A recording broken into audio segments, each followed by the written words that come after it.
Napoleon and the Spectre, by Charlotte Brontë. Well, as I was saying, the Emperor got into bed. "Chevalier," says he to his valet, "let down those window curtains, and shut the casement before you leave the room." Chevalier did as he was told, and then, taking up his candlestick, departed. In a few minutes the Emperor felt his pillow becoming rather hard, and he got up to shake it. As he did so, a slight rustling noise was heard near the bedhead. His Majesty listened, but all was silent as he lay down again. Scarcely had he settled into a peaceful attitude of repose, when he was disturbed by a sensation of thirst. Lifting himself on his elbow, he took a glass of lemonade from the small stand, which was placed beside him. He refreshed himself by a deep draught. As he returned the goblet to its station, a deep groan burst from a kind of closet in one corner of the apartment. "Who's there?" cried the Emperor, seizing his pistols. "Speak, or I'll blow your brains out." This threat produced no other effect than a short, sharp laugh, and a dead silence followed. The Emperor started from his couch, and hastily throwing on a robe de chambre, which hung over the back of a chair, stepped courageously to the haunted closet. As he opened the door, something rustled. He sprang forward, sword in hand. No soul or even substance appeared, and the rustling, it was evident, proceeded from the falling of a cloak, which had been suspended by a peg from the door. Half ashamed of himself, he returned to bed. Just as he was about once more to close his eyes, the light of the 3 wax tapers, which burned in a silver branch over the mantelpiece, was suddenly darkened. He looked up. A black, opaque shadow obscured it. Sweating with terror, the Emperor put out his hand to seize the bell rope, but some invisible being snatched it rudely from his grasp, and at the same instant the ominous shade vanished. "Pugh!" exclaimed Napoleon. "It was but an ocular delusion." "Was it?" whispered a hollow voice, in deep mysterious tones close to his ear. "Was it a delusion, Emperor of France? No. All those hast heard and seen is sad forewarning reality.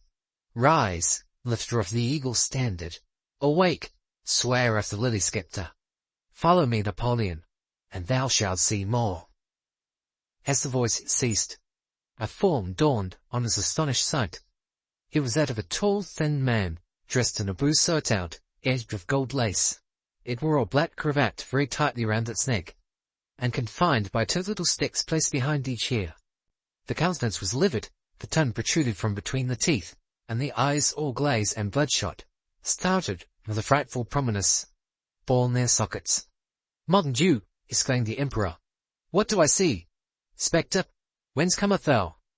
The apparition spoke not, but gliding forward beckoned Napoleon with uplifted finger to follow. Controlled by a mysterious influence which deprived him of the capability of either thinking or acting for himself, he obeyed in silence. The solid wall of the apartment fell open as they approached, and when both had passed through, it closed behind them with a noise like thunder.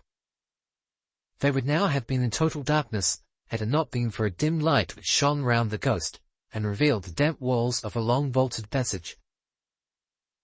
Down this they proceeded with mute rapidity. Ere long a cool refreshing breeze which rustled wailing up the vault, and caused the Emperor to wrap his loose nightdress closer round, announced their approach to the open air. This they soon reached, and Nap found himself in one of the principal streets of Paris. "Worthy spirit," said he, shivering in the chill night air, "permit me to return and put on some additional clothing. I will be with you again presently." "Forward," replied his companion sternly. He felt compelled, in spite of the rising indignation which almost choked him, to obey. On they went through the deserted streets, till they arrived at a lofty house, built on the banks of the Seine. Here the Spectre stopped. The gates rolled back to receive them, and they entered a large marble hall, which was partly concealed by a curtain drawn across, though the half-transparent folds of which a bright light might be seen burning with dazzling lustre. A row of fine female figures, richly attired, stood before this screen. They wore on their heads garlands of the most beautiful flowers, but their faces were concealed by ghastly masks representing death's heads. "What is all this mummery?" cried the Emperor, making an effort to shake off the mental shackles by which he was so unwillingly restrained. "Where am I, and why have I been brought here?" "Silence," said the guide, lolling out still further his black and bloody tongue. "Silence, if thou would escape instant death." The Emperor would have replied, his natural courage overcoming the temporary awe to which he had first been subjected. But just then a strain of wild supernatural music swelled behind the huge curtain, which waved to and fro, and bellied slowly out as if agitated by some internal commotion, or battle of waving winds. At the same moment an overpowering mixture of the sense of mortal corruption, blent with the richest eastern odours, stole through the haunted hall. A murmur of many voices was now heard at a distance, and something grasped his arm eagerly from behind. He turned hastily round. His eyes met the well-known countenance of Marie-Louise. "What, are you in this infernal place too?" said he. "What has brought you here?" "Will your Majesty permit me to ask the same question of yourself?" said the Empress, smiling. He made no reply. Astonishment prevented him. No curtain now intervened between him and the light. It had been removed as if by magic, and a splendid chandelier appeared suspended over his head. Throngs of ladies, richly dressed, but without death's head masks, stood round, and the due procession of gay cavaliers was mingled with them. Music was still sounding, but it was seen to proceed from a band of mortal musicians stationed in an orchestra near at hand. The air was yet redolent of incense, but it was incense unblended with stench. "Mon Dieu!" cried the Emperor. "How has all this come about? Where in the world is Piche?" "Piche?" cried the Empress.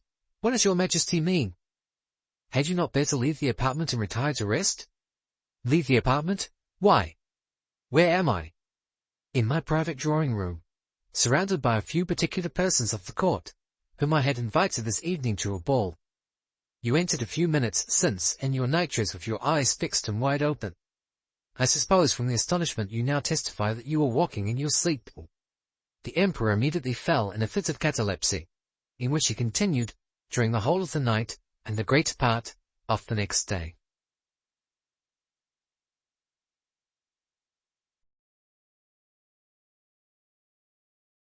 One Summer Night by Ambrose Bierce.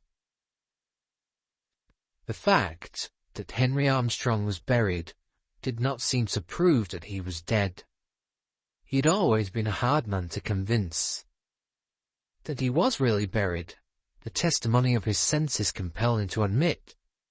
His posture, flat upon his back, with his hands crossed on his stomach, and tied with something that he easily broke without profitably altering the situation, the strict confinement of his entire person, the black darkness and profound silence, made a body of evidence impossible to controvert, and he accepted it without cavil.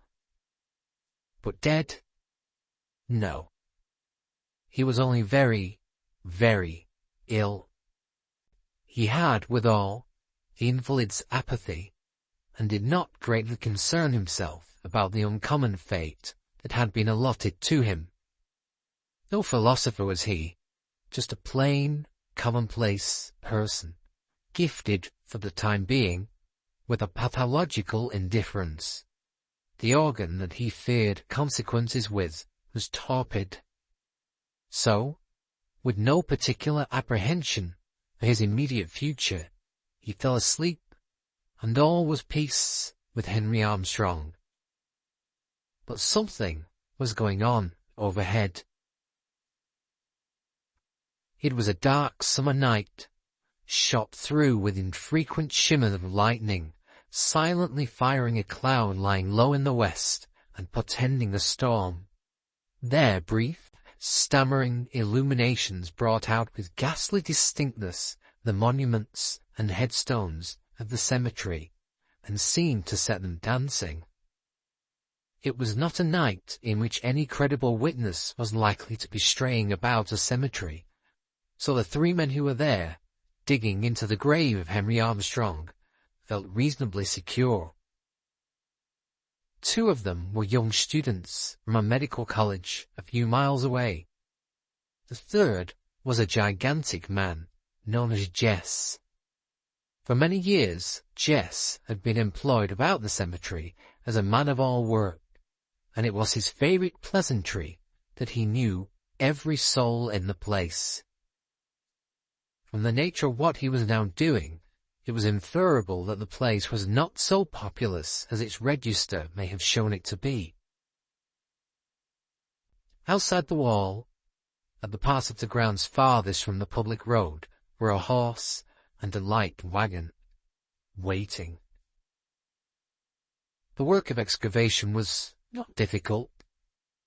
The earth with which the grave had been loosely filled a few hours before offered little resistance and was soon thrown out.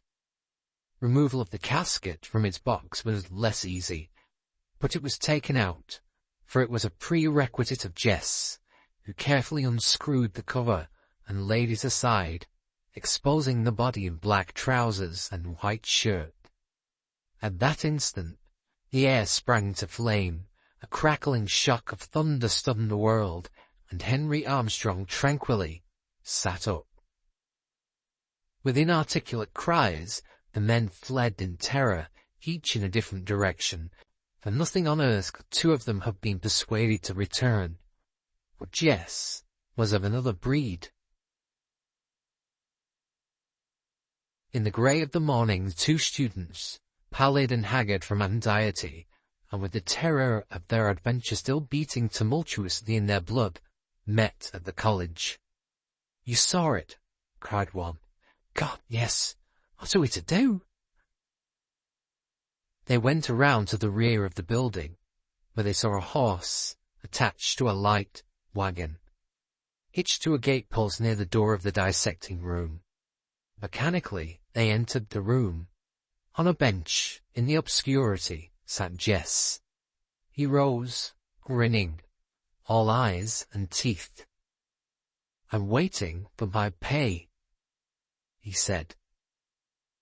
Stretched naked, on a long table, lay the body of Henry Armstrong, the head defiled with blood and clay from a blow with a spade.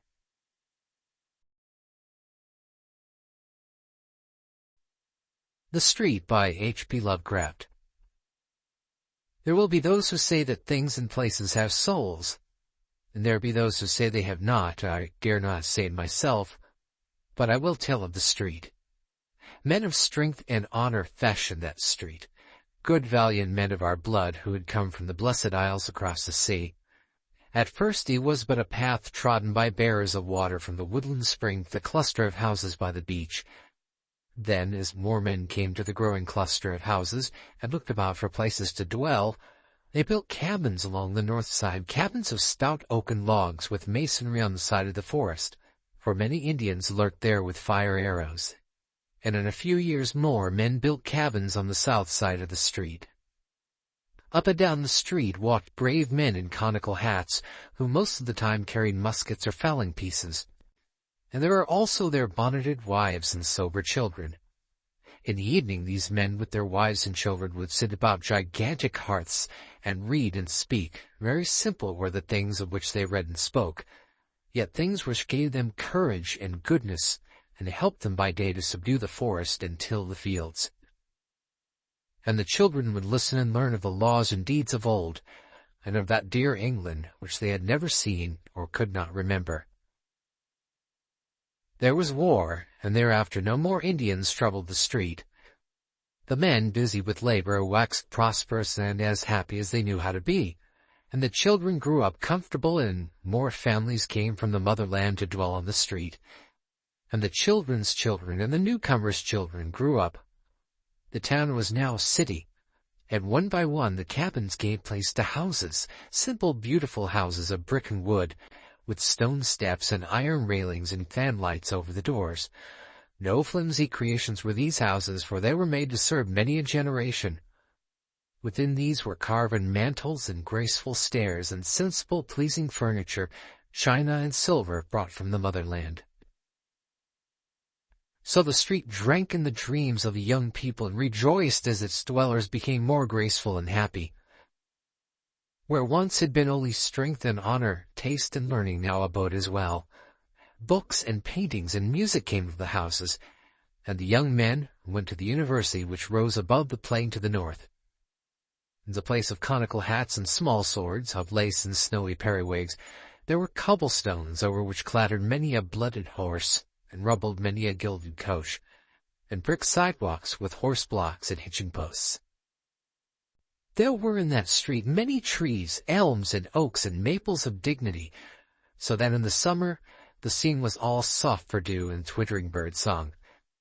And behind the houses were walled rose gardens with hedged paths and sundials, where at evening the moon and stars would shine bewitchingly, while fragrant blossoms glistened with dew. So the street dreamed on, past wars, calamities, and change. Once most of the young men went away, and some never came back. That was when they furled the old flag, and put up a new banner of stripes and stars. But though the men talked of great changes, the street felt them not, for its folk were still the same, speaking of the old familiar things and the old familiar accounts. And the trees still sheltered singing birds, and at evening the moon and stars looked down upon dewy blossoms in the walled rose gardens. In time there were no more swords, three-cornered hats, or periwigs in the street. How strange seemed the inhabitants with their walking sticks, tall beavers, and cropped heads. Mere sounds came from the distance. First strange puffings and shrieks from the river a mile away, and then, many years later, strange puffings and shrieks and rumblings from other directions. The air was not quite so pure as before, but the spirit of the place had not changed. The blood and soul of their ancestors had fashioned the street. Nor did the spirit change when they tore open the earth to lay down strange pipes, or when they set up tall posts bearing weird lines. There was so much ancient lore in that street that the past could not easily be forgotten. Then came days of evil, when many who had known the street of old knew it no more, and many knew it who had not known it before and went away, for their accents were coarse and strident, and their mien and faces unpleasing. Their thoughts too fought with the wise, just spirit of the street, so that the street pined silently as its houses fell into decay, and its trees dried one by one, and its rose gardens grew rank with weeds and waste. But it felt a stir of pride one day when again marched forth young men, some of whom never came back. These young men were clad in blue. With the years, worse fortune came to the street. Its trees were all gone now, and its rose gardens were displaced by the backs of cheap, ugly new buildings on parallel streets. Yet the houses remained, despite the ravages of the years and the storms and worms, for they had been made to serve many a generation. New kinds of faces appeared in the street, swarthy, sinister faces with furtive eyes and odd features, whose owners spoke unfamiliar words and placed signs in known and unknown characters upon most of the musty houses. Pushcarts crowded the gutters. A sordid, undefinable stench settled over the place, and the ancient spirit slept. Great excitement once came to the street. War and revolution were raging across the seas, a dynasty had collapsed, and its degenerate subjects were flocking with dubious intent into the western land. Many of these took lodgings in the battered houses that had once known the songs of birds and the scent of roses. Then the western land itself awoke and joined the motherland in her titanic struggle for civilization. Over the cities once more floated the old flag, companioned by a new flag and by a plainer yet glorious tricolor. But not many flags floated over the street, for therein brooded only fear and hatred and ignorance. Again young men went forth, but not quite as did the young men in those other days. Something was lacking. And the sons of those young men in other days, who did indeed go forth in olive drab with the true spirit of their ancestors, went from distant places and knew not the street in its ancient spirit. Over the seas there was a great victory, and in triumph most of the young men returned. Those who had lacked something lacked it no longer, yet fear and hatred and ignorance still brood over the street, for many had stayed behind, and many strangers had come from distant places to the ancient houses. And the young men who had returned dwelt there no longer. Swarthy and sinister were most of the strangers, yet among them one might find a few faces like those who fashioned the street and molded its spirit. Like and yet unlike, for there was in the eyes of all a weird, unhealthy glitter, as of greed, ambition, vindictiveness, or misguided zeal. Unrest and treason were abroad amongst an evil few who plotted to strike the western land its death blow, that they might mount to power over its ruins, even as assassins had mounted in that unhappy frozen land from whence most of them had come. And the heart of that plotting was in the street, whose crumbling houses teemed with alien makers of discord, and echoed with the plans and speeches of those who yearned for an appointed day of blood, flame, and crime. Of the various odd assemblages in the street, the law said much, but could prove little. With great diligence did men of hidden badges linger and listen about such places as Petrovich's Bakery, the squalid Rifkin School of Modern Economics, the Circle Social Club, and the Liberty Cafe. There congregated sinister men in great numbers, yet always was their speech guarded or in a foreign tongue. And still the old houses stood with their forgotten lore of noble or departed centuries of sturdy colonial tenants and dewy rose gardens in the moonlight. Sometimes a lone poet or traveler would come to view them, would try to picture them in their vanished glory, yet of such travelers and poets there were not many. The rumor now spread widely that these houses contained the leaders of a vast band of terrorists who on a designated day were to launch an orgy of slaughter for the extermination of America and for all the fine old traditions which the street had loved. Handbills and papers fluttered about filthy gutters, handbills and papers printed in many tongues and in many characters, yet all bearing messages of crime and rebellion. In these writings the people were urged to tear down the laws and virtues that our fathers had exalted, to stamp out the soul of the old America, the soul that was once bequeathed through 1,500 years of Anglo-Saxon freedom, justice, and moderation. It was said that the swarthy men who dwelt in the street and congregated in its rotting edifices were the brains of a hideous revolution, and that their word of command many millions of brainless, besotted beasts would stretch forth with their noisome talons from the slums of 1,000 cities, burning, slaying, and destroying until the land of our fathers should be no more. All this was said and repeated, and many looked forward in dread to the 4th day of July, about which the strange writings hidden much, yet could nothing be found to place the guilt. None could tell just whose arrest might cut off the damnable plotting at its source. Many times came bands of blue-coated police to search the shaky houses, though at last they ceased to come, for they too had grown tired of law and order, and had abandoned all the city to its fate. Then the men in olive drab came, bearing muskets, till it seemed as if in its sad sleep the street must have some haunting dreams of those other days, when musket-bearing men in conical hats walked along it from the woodland spring to the cluster of houses by the beach. Yet no act be performed to check the impending cataclysm, for the swarthy, sinister men were old and cunning. So the street slept uneasily on, till one night there gathered in Petrovich's Bakery and the Rifkin School of Modern Economics and the Circle Social Club and the Liberty Cafe, and in other places as well, vast hordes of men whose eyes were big with horrible triumph and expectation.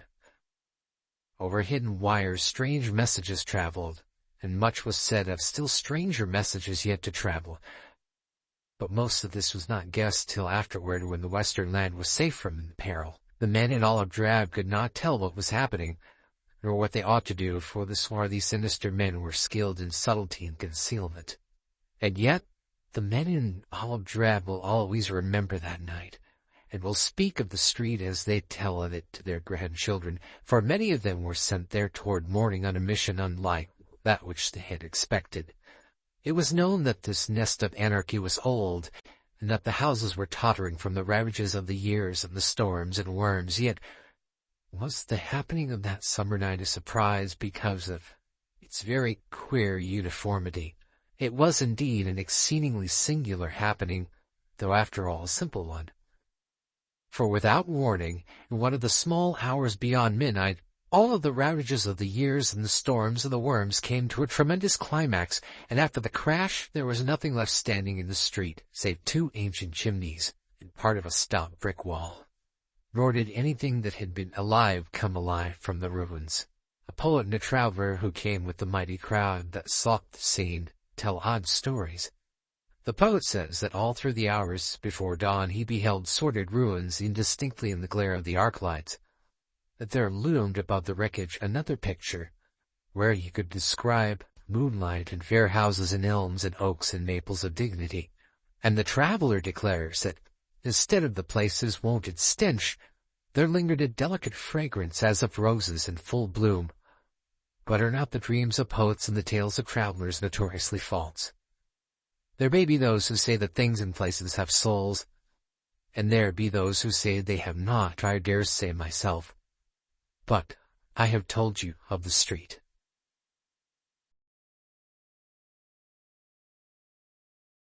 A Test of Courage by C.W. Leadbeater. How long I had slept I cannot say, but in a moment with the suddenness of a flash of lightning, I passed from unconsciousness to complete and vivid consciousness. I gave a quick glance round my chamber.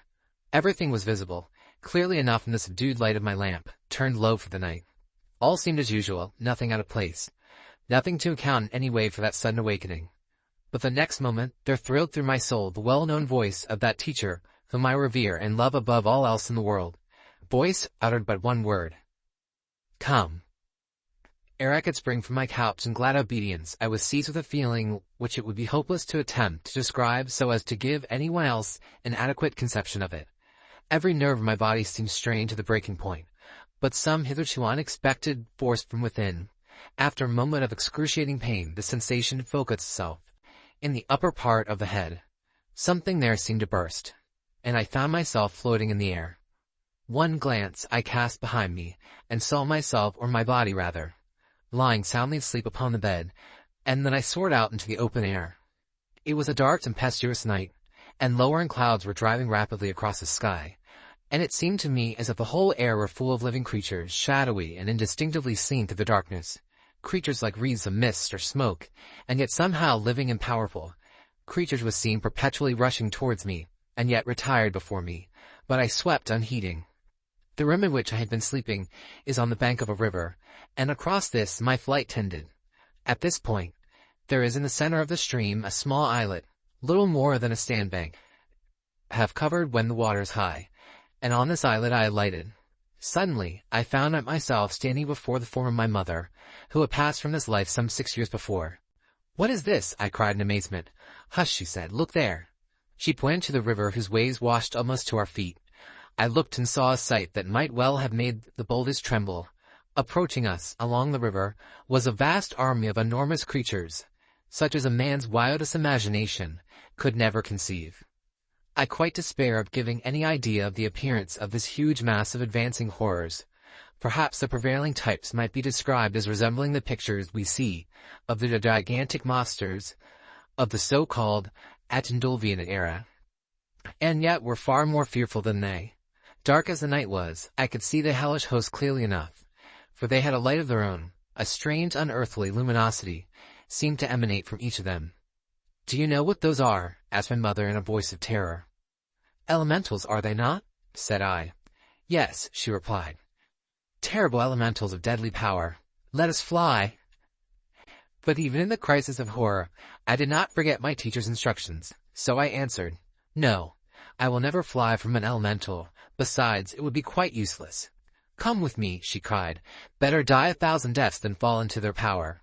"I will not fly," I repeated, and she rose hurriedly into the air and vanished. To say that I was abjectly frightened would be an untruth, but I certainly had not the courage to turn my back on the appalling army, and moreover, I felt that my flight from such power would be hopeless. My one chance was to endeavor to stand firm.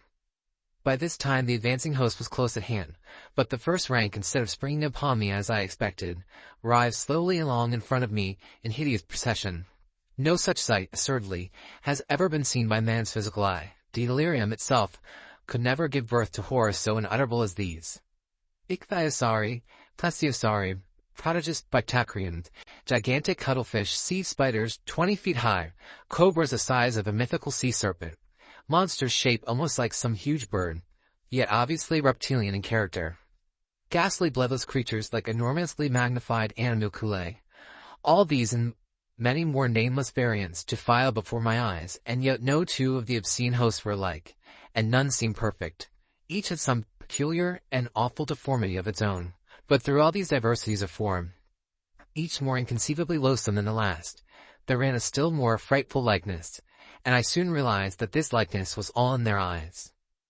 No matter what unclean shape each hateful monstrosity might bear, all alike had fiery malignant eyes, and in every case in these baleful orbs there dwelt an awful demoniac power of fascination, an expression of bitter unrelenting hostility to the human race.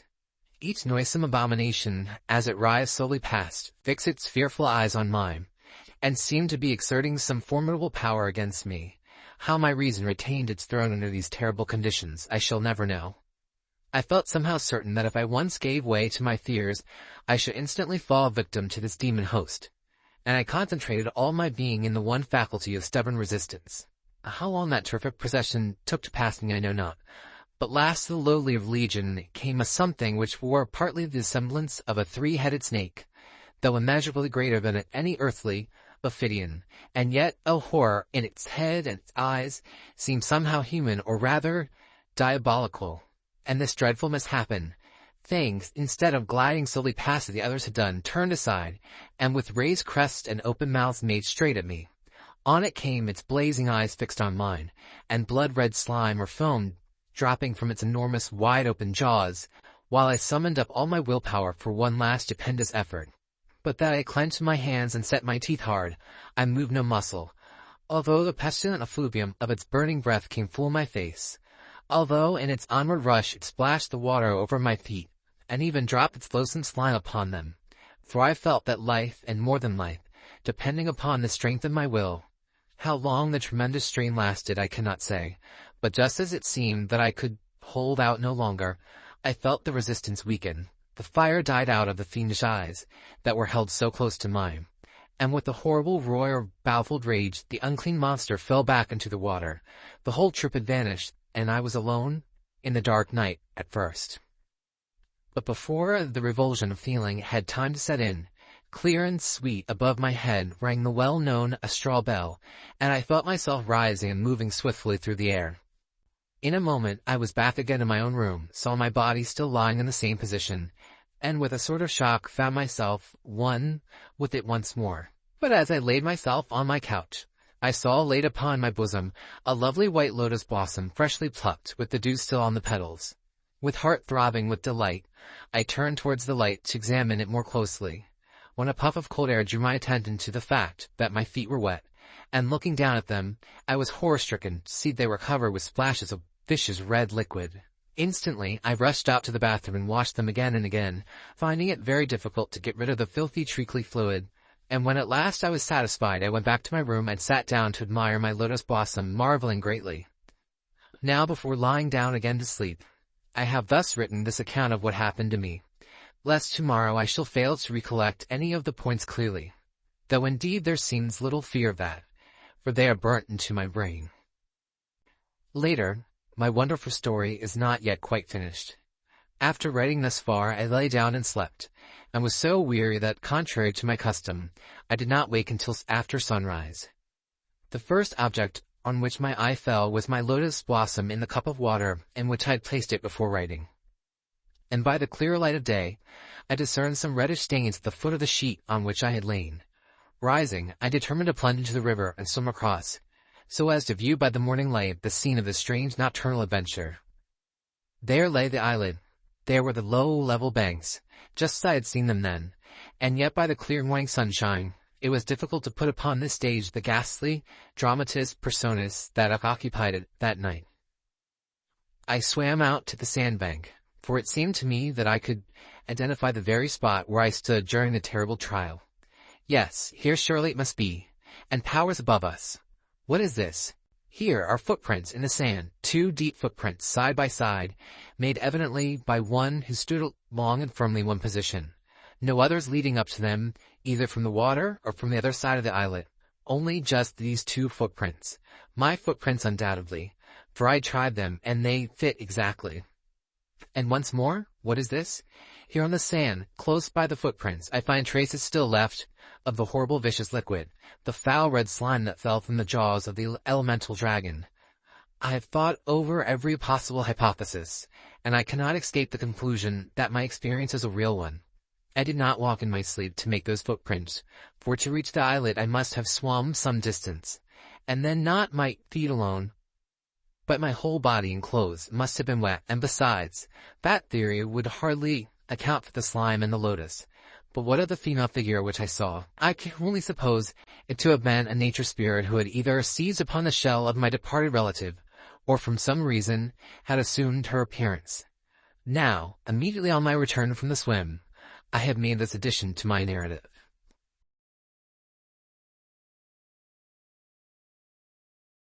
A Wedding Chest by Vernon Lee. Number 428. A panel, 5 feet by 2 feet 3 inches. Formerly the front of a cassone or coffer, intended to contain the garments and jewels of a bride. Subject: The Triumph of Love. Umbrian school of the 15th century. In the right-hand corner is a half-effaced inscription: Desider something, de civitate lac something, me something essit. This valuable painting is unfortunately much damaged by damp and mineral corrosives, owing probably to its having contained at one time buried treasure. Bequeathed in 1878 by the widow of the Reverend Lawson Stone, late Fellow of Trinity College, Cambridge. Footnote: Catalogue of the Smith Museum, Leeds. By Ascension Day, Desiderio of Castiglione del Lago had finished the front panel of the wedding chest which Messer Troilo Baglioni had ordered of Sir Piero Bontempi, whose shop was situated at the bottom of the steps of St. Maxentius, in that portion of the ancient city of Perugia, called by the Romans Augusta in recognition of its great glory, which takes its name from the ivory gate built by Theodoric, king of the Goths. The said Desiderio had represented upon this panel the triumph of love, as described in his poem by Messer Francesco Petrarca of Arezzo, certainly with the exception of that Dante, who saw the vision of hell, purgatory, and paradise, the only poet of recent times who can be compared to those doctissimi viri, professors of life, P. Virgilius, Ovidius of Sulmona, and Statius. And the said Desiderio had betaken himself in this manner. He had divided the panel into 4 portions or regions, intended to represent the 4 phases of amorous passion. The first was a pleasant country, abundantly watered with twisting streams, of great plenty and joyousness, in which were planted many hedges of fragrant roses, both red and blue, together with elms, poplars, and other pleasant and profitable trees. The second region was somewhat mountainous, but showing large store of lordly castles and thickets of pine and oak, fit for hunting, which region, as being that of glorious love, was girt all round with groves of laurels. The third region, aspera ac dura region, harsh and hard region, was barren of all vegetation save huge thorns and ungrateful thistles, and in it, on rocks, was shown the pelican who tears his own entrails to feed his young, symbolical of the cruelty of love to true lovers. Finally, the fourth region was a melancholy cypress wood, among which roosted owls and ravens and other birds of ill omen, in order to display the fact that all earthly love leads to death. Each of these regions was surrounded by a wreath of myrtles, marvellously drawn with great subtlety of invention, divided so as to meet the carved and gilded cornice, likewise composed of myrtles, which Ser Piero executed with singular skill with his own hand. In the middle of the panel Desiderio had represented Love, even as the poet has described, a naked youth, with wings of wondrous changing colours, enthroned upon a chariot, the axle and wheels of which were red gold, and covered with a cloth of gold of such subtle device that that whole chariot seemed really to be on fire. On his back hung a bow, and a quiver full of dreadful arrows, and in his hands he held the reins of 4 snow-white coursers, trapped with gold, and breathing fire from their nostrils. Round his eyes was bound a kerchief fringed with gold, to show that love strikes blindly, and from his shoulders floated a scroll inscribed with the words Sivus amor hominum deorumque delicia, savage love, the darling of men and gods. Round his car, some before, some behind, some on horseback, some on foot, crowded those who have been famous for their love.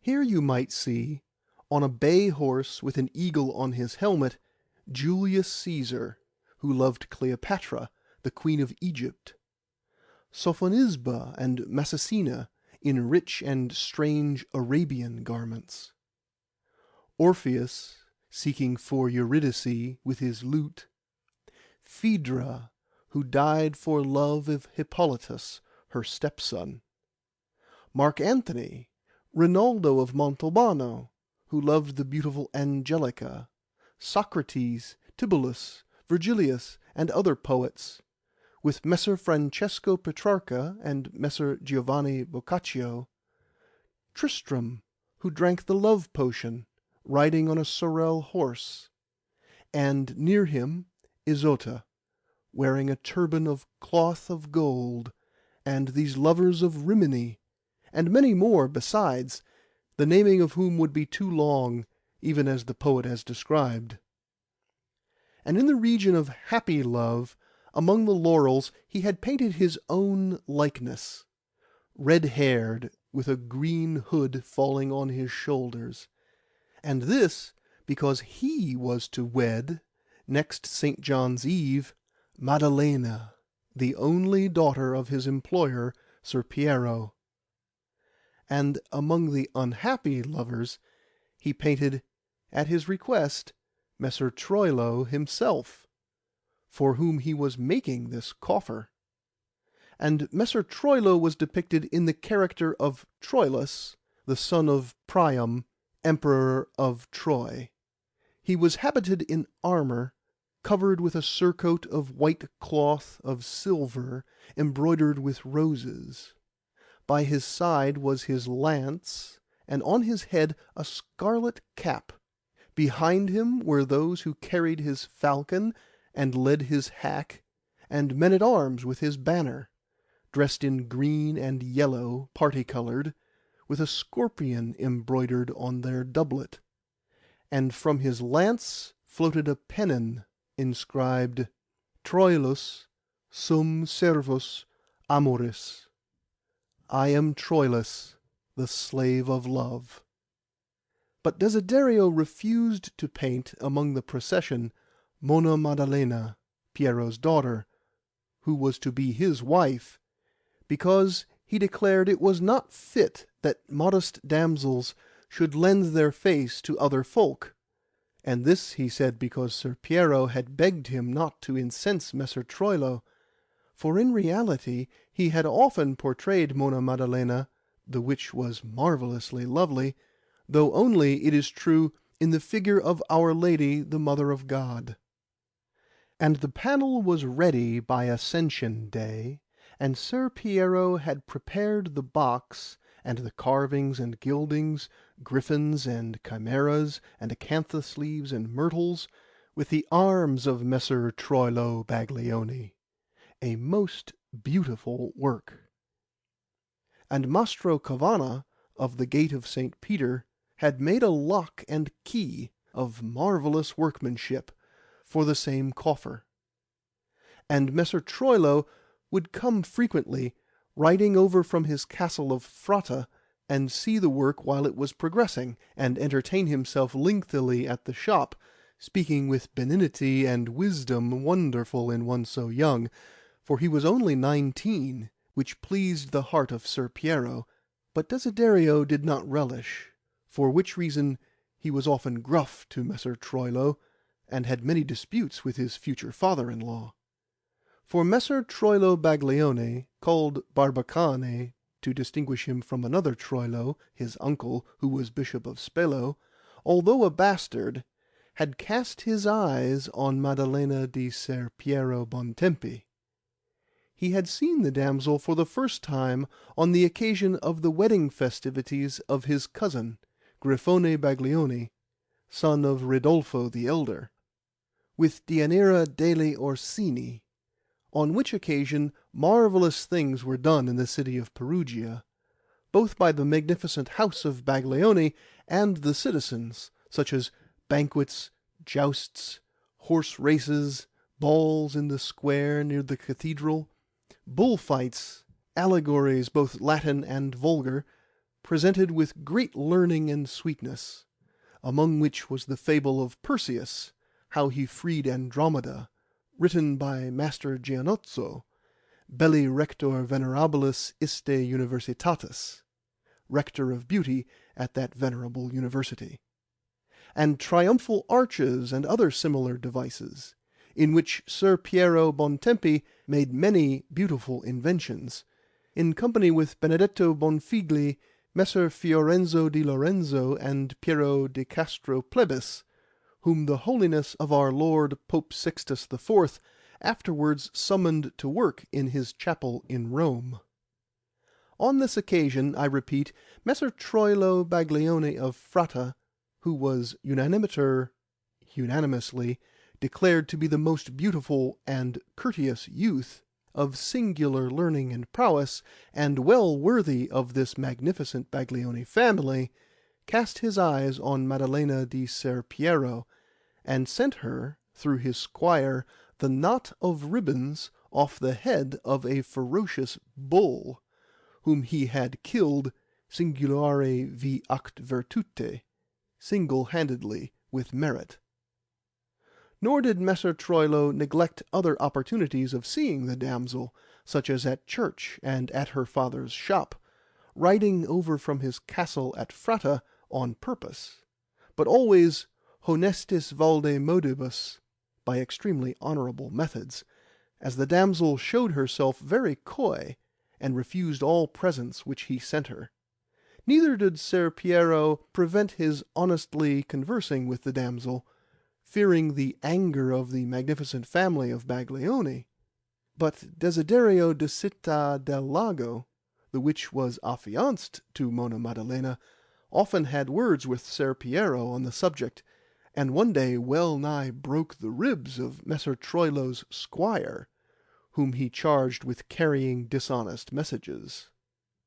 Now it so happened that Messer Troilo, as he was the most beautiful, benign, and magnanimous of his magnificent family, was also the most cruel thereof, and incapable of brooking delay or obstacles. And being, as a most beautiful youth, he was only turned 19, and the first down had not come to his cheeks, and his skin was astonishingly white and fair, like a woman's, of a very amorous nature, of which many tales went concerning the violence he had done to damsels and citizens' wives of Gubbio and Spello, and evil deeds in the castle of Fratta in the Apennines, some of which it is more beautiful to pass in silence than to relate. Being, as I say, of an amorous nature, and greatly magnanimous and ferocious of spirit, Messer Troilo was determined to possess himself of this Maddalena di Ser Piero. So, a week after, having fetched away the wedding chest from Ser Piero's workshop, paying for it duly in Florentine lilies, he seized the opportunity of the festivities of St. John's Nativity, when it is the habit of the citizens to go to their gardens and vineyards to see how the country is prospering, and eat and drink in honest converse with their friends, in order to satisfy his cruel wishes.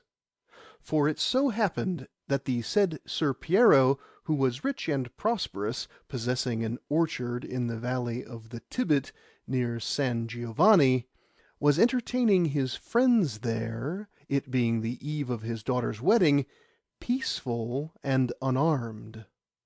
And a serving wench, a Moor and a slave, who had been bribed by Messer Troilo, proposed to Monna Maddalena and the damsels of her company to refresh themselves, after picking flowers, playing with hoops, asking riddles and similar girlish games, by bathing in the Tiber, which flowed at the bottom of the orchard. To this the innocent virgin, full of joyousness, consented.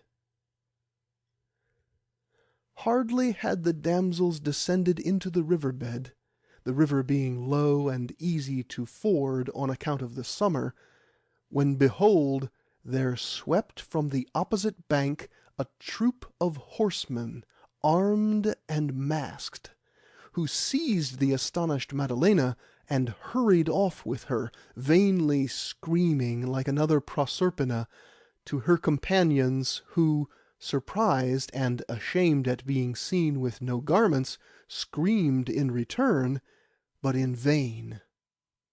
The horsemen galloped off through Bastia, and disappeared long before Ser Piero and his friends could come to the rescue.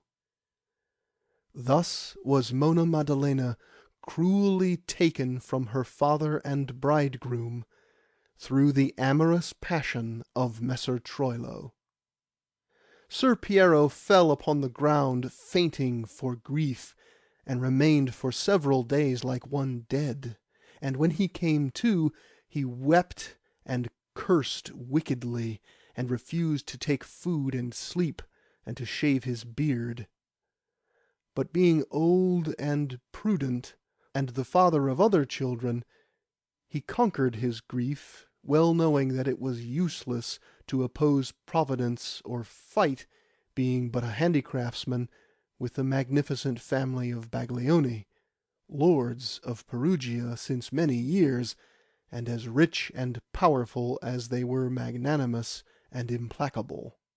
So that when people began to say that, after all, Monna Maddalena might have fled willingly with a lover, and that there was no proof that the masked horsemen came from Messer Troilo, although those of Bastia affirmed that they had seen the green and yellow colours of Fratta, and the said Troilo came not near the town for many months after, he never contradicted such words out of prudence and fear.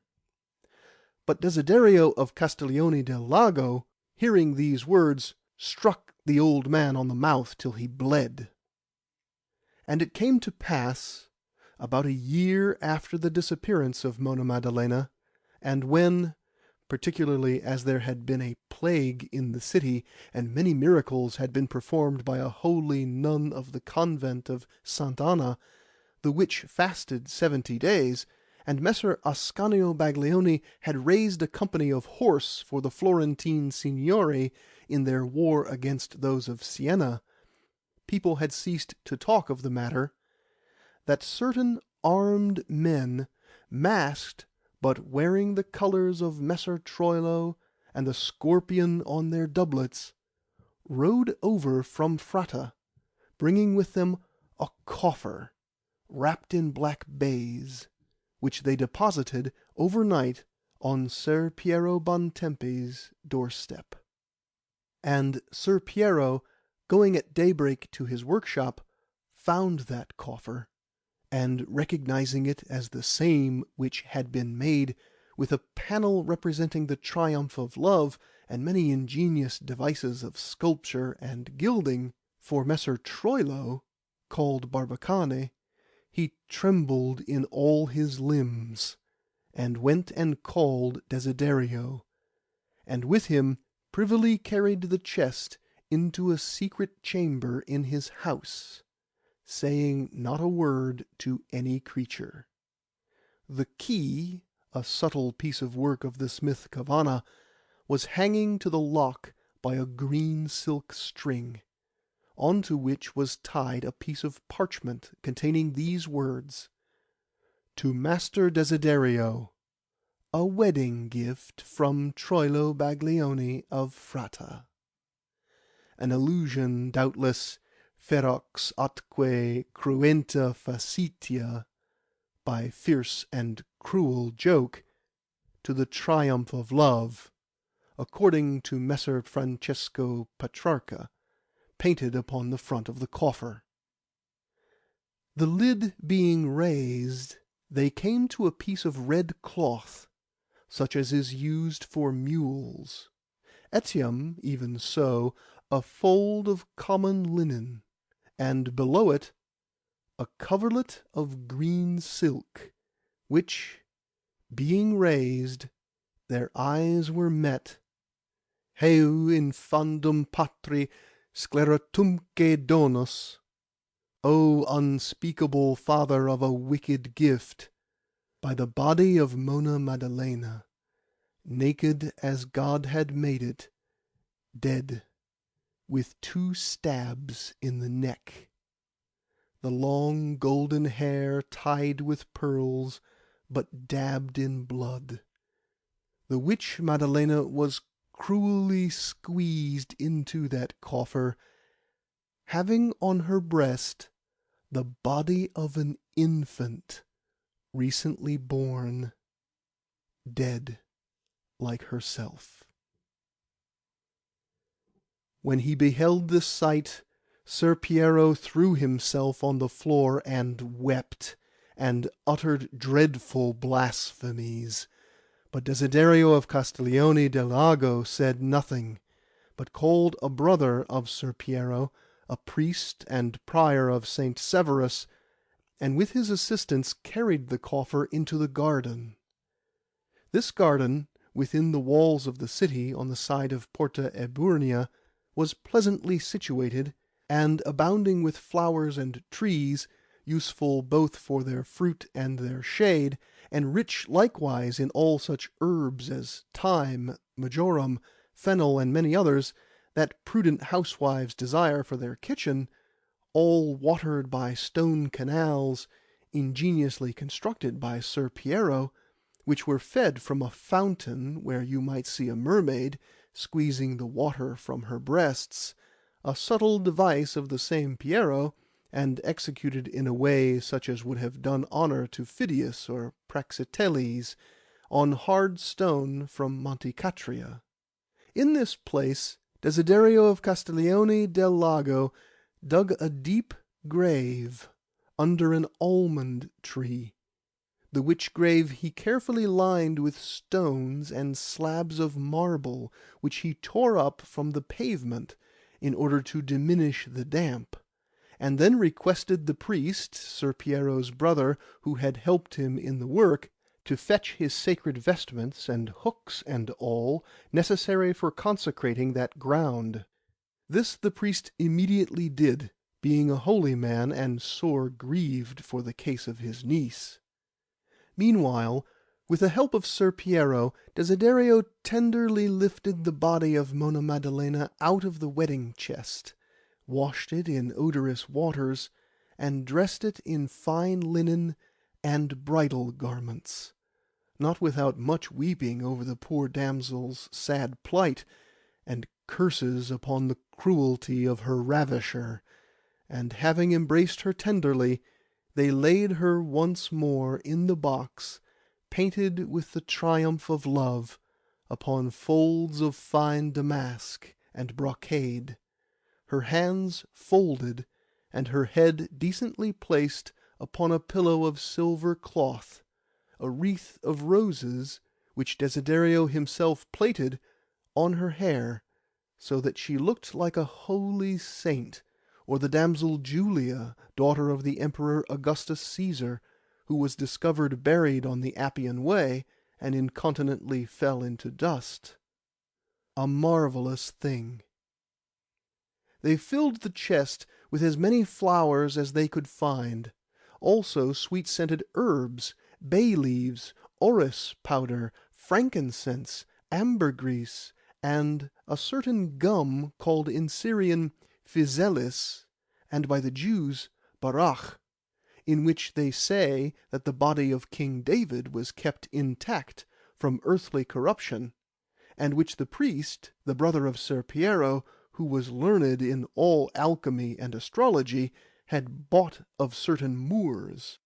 Then, with many alasses and tears, they covered the damsel's face with an embroidered veil and a fold of brocade, and, closing the chest, buried it in the hole, among great store of hay and straw and sand, and closed it up, and smoothed the earth, and to mark the place Desiderio planted a tuft of fennel under the almond tree.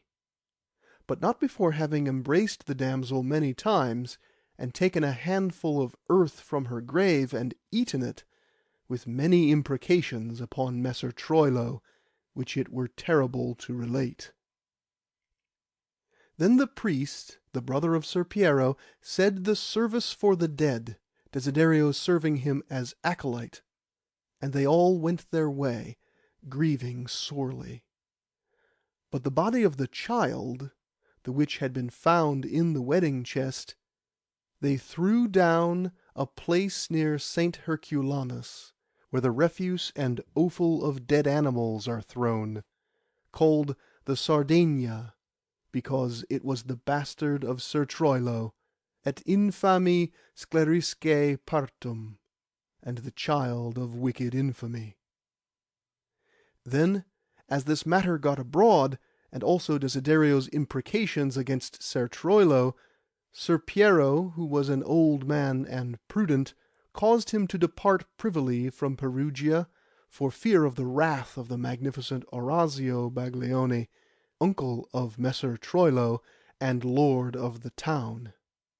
Desiderio of Castiglione del Lago went to Rome, where he did wonderful things and beautiful, among others certain frescoes in Saints Cosmas and Damian for the Cardinal of Ostia, and to Naples, where he entered the service of the Duke of Calabria, and followed his armies long, building fortresses, and making machines and models for cannon, and other ingenious and useful things.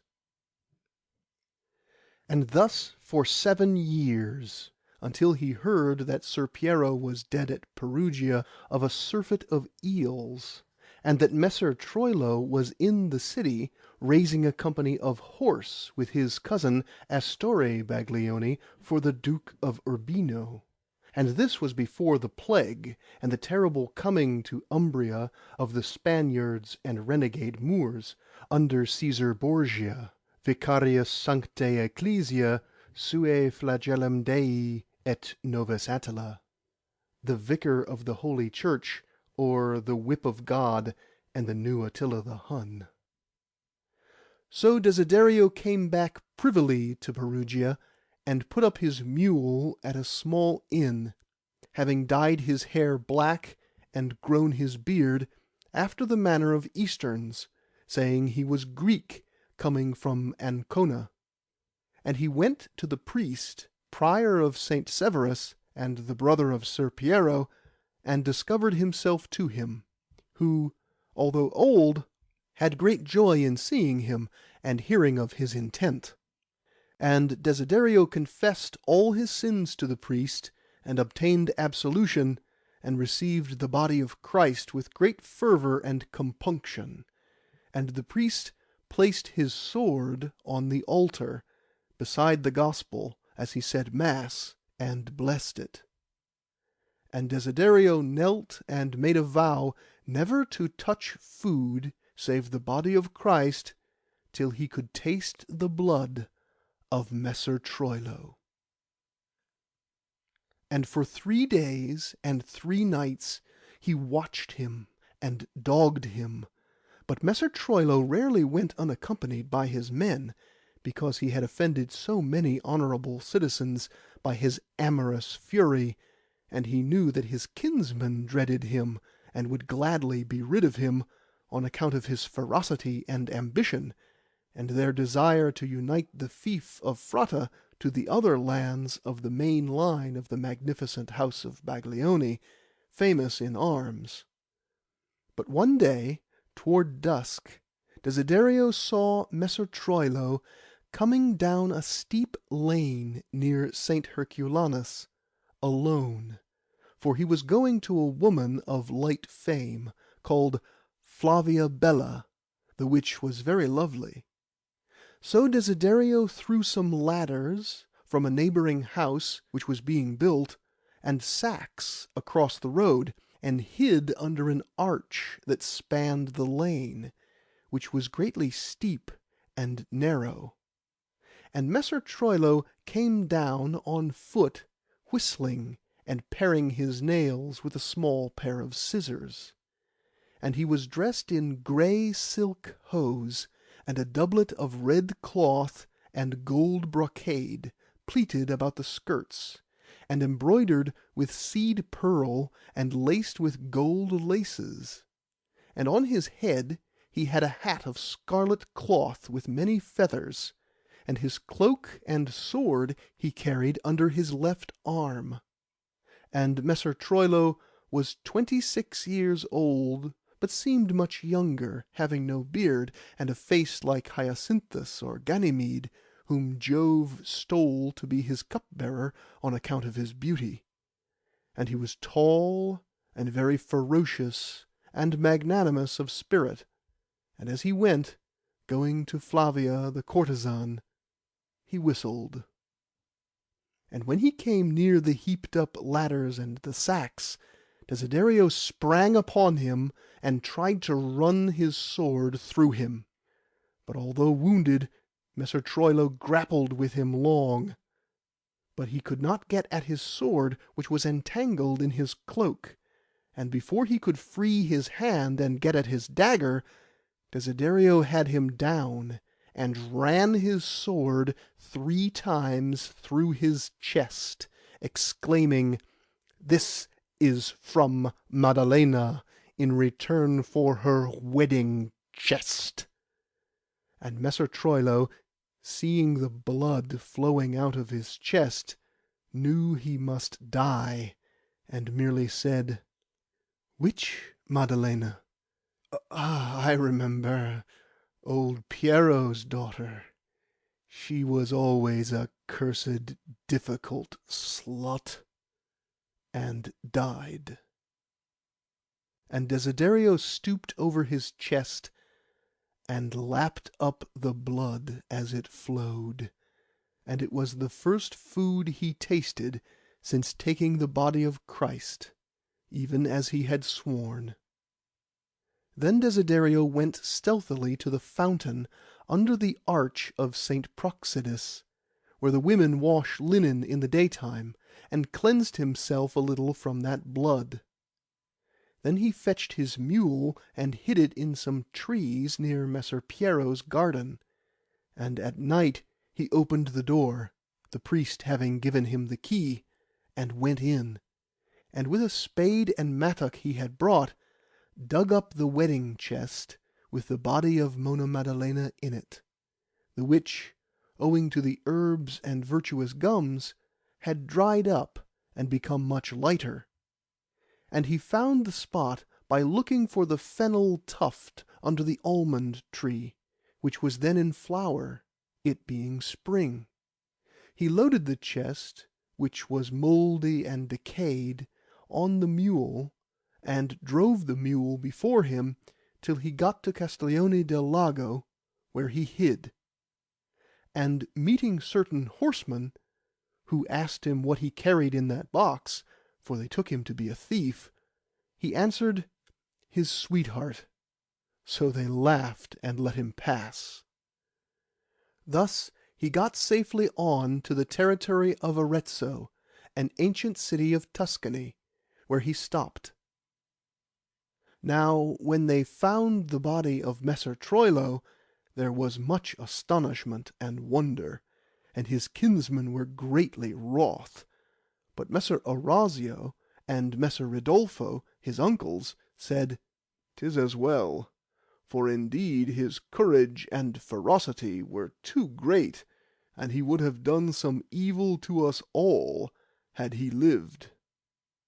But they ordered him a magnificent burial, and when he lay on the street dead, many folk, particularly painters, came to look at him for his great beauty, and the women pitied him on account of his youth, and certain scholars compared him to Mars, god of war, so great was his strength and ferocity, even in death. And he was carried to the grave by 8 men-at-arms, and 12 damsels and youths, dressed in white, walked behind, strewing flowers. And there was much splendour and lamentation on account of the great power of the magnificent house of Baglioni. As regards Desiderio of Castiglione del Lago, he remained at Arezzo till his death, preserving with him always the body of Monna Maddalena in the wedding chest, painted with the triumph of love, because he considered she had died odore magni sanctitatis, in a manner suggesting great holiness.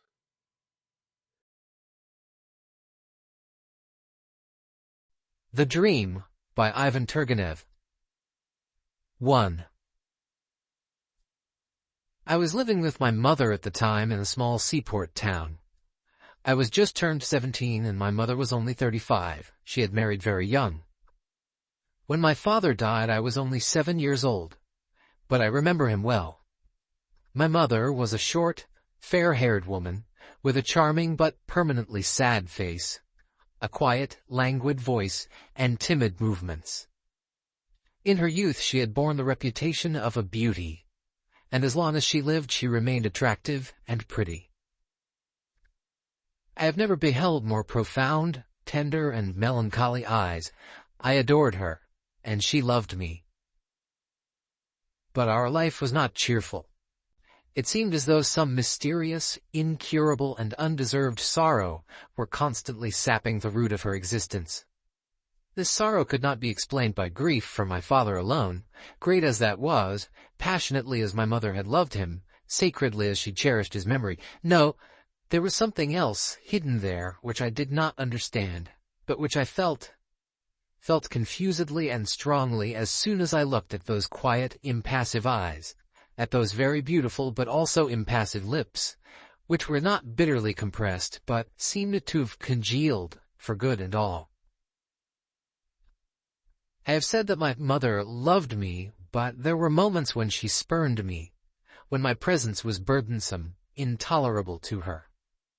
At such times she felt, as it were, an involuntary aversion for me, and was terrified afterward, reproaching herself with tears and clasping me to her heart.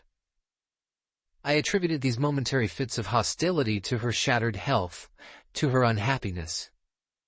These hostile sentiments might have been evoked, it is true, in a certain measure by some strange outbursts, which were incomprehensible even to me myself, of wicked and criminal feelings which occasionally arose in me.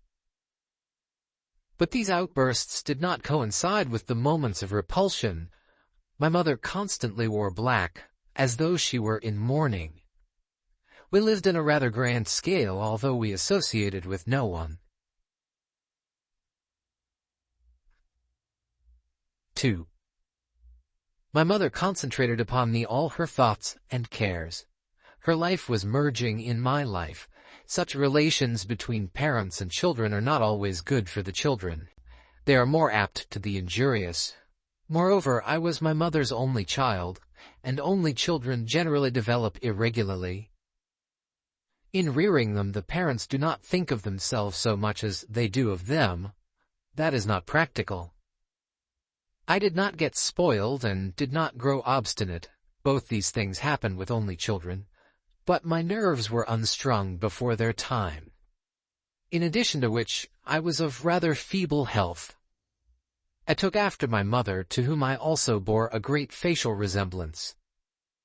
I shunned the society of lads of my own age in general. I was shy of people. I even talked very little with my mother. I was fonder of reading than of anything else, and of walking alone and dreaming. What my dreams were about it would be difficult to say. It sometimes seemed to me as though I were standing before a half-opened door, behind which were concealed hidden secrets, standing and waiting, and swooning with longing, yet not crossing the threshold, and always meditating as to what there was yonder ahead of me, and always waiting and longing, or falling into slumber.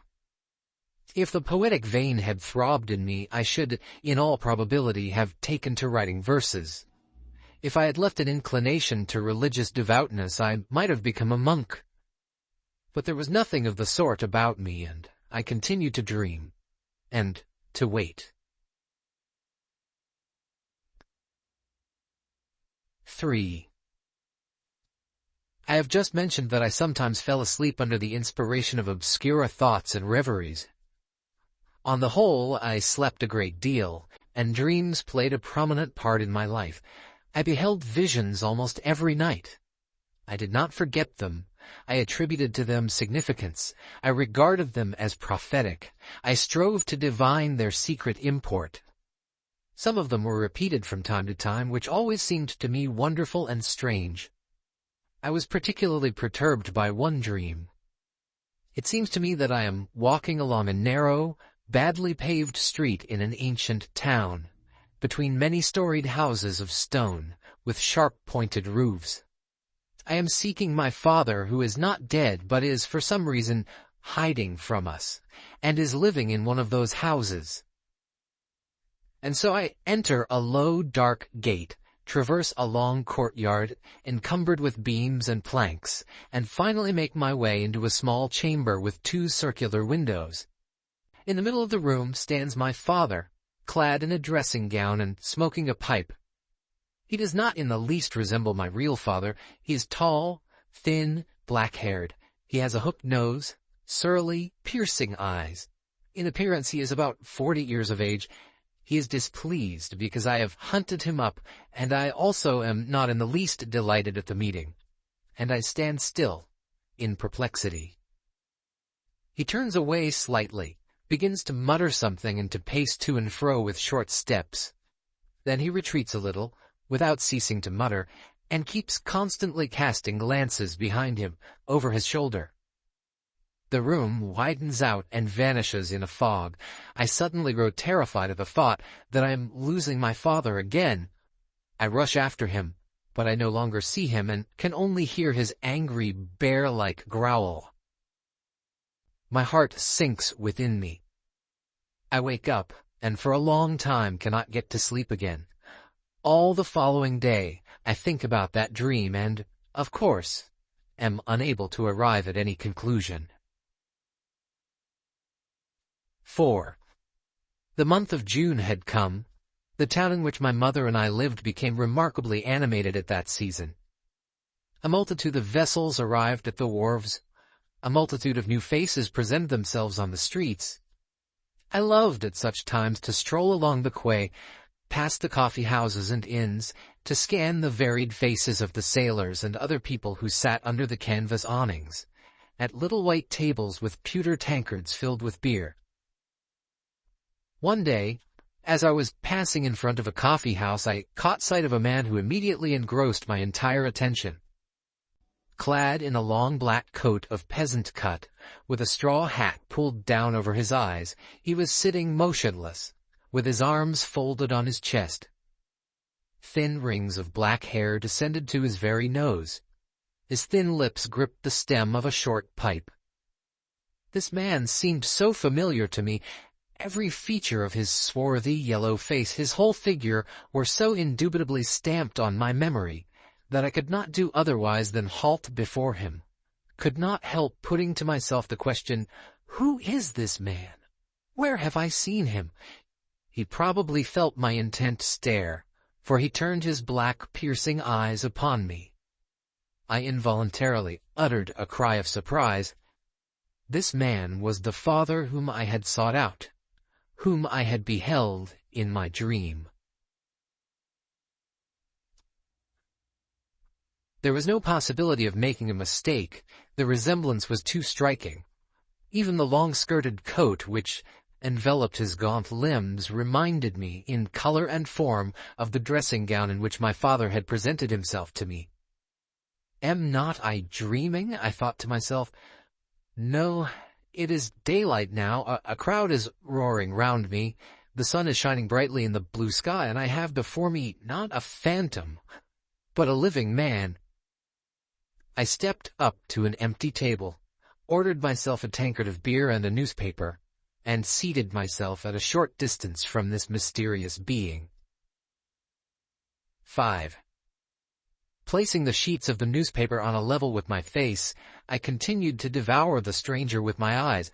He hardly stirred and only raised his drooping head a little from time to time.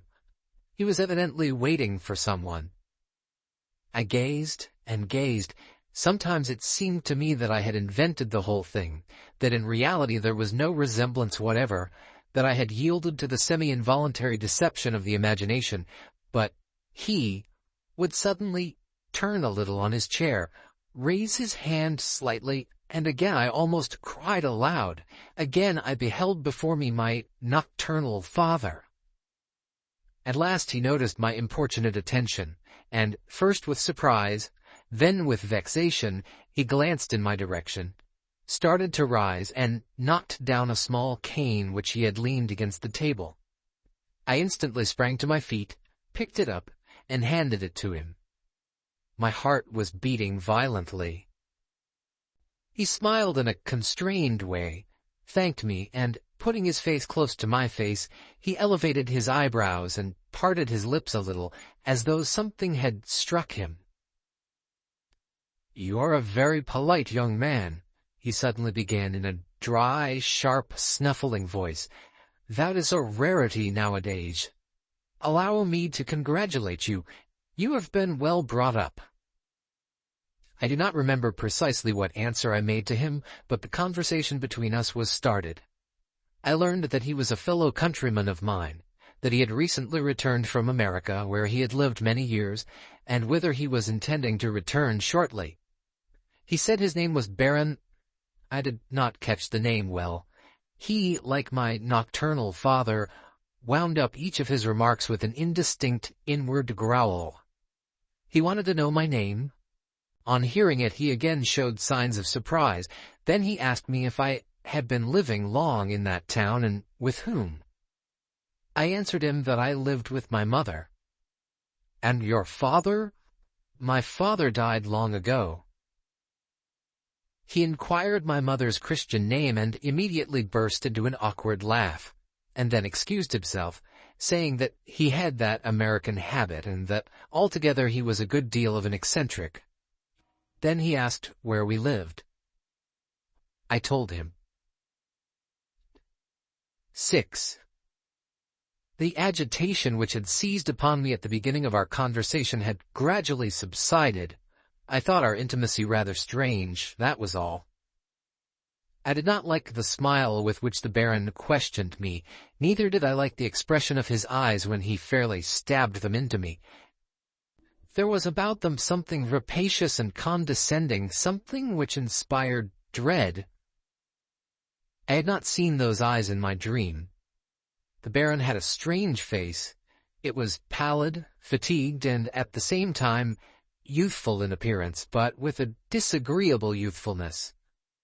Neither had my nocturnal father that deep scar which intersected his whole forehead in a slanting direction, and which I did not notice until I moved closer to him.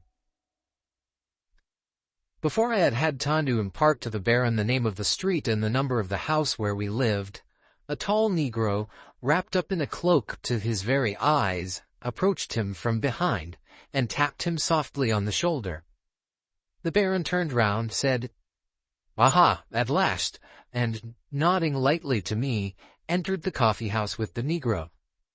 I remained under the awning.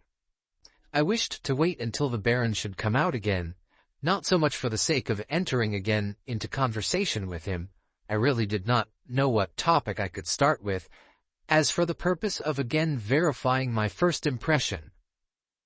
But half an hour passed. The Baron did not make his appearance. I entered the coffee-house. I made the circuit of all the rooms, but nowhere did I see either the Baron or the Negro. Both of them must have taken their departure through the back door. My head had begun to ache a little, and with the object of refreshing myself I set out along the seashore to the extensive park outside the town, which had been laid out 10 years previously.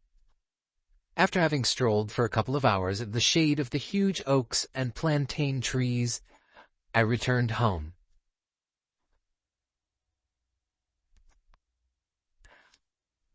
7.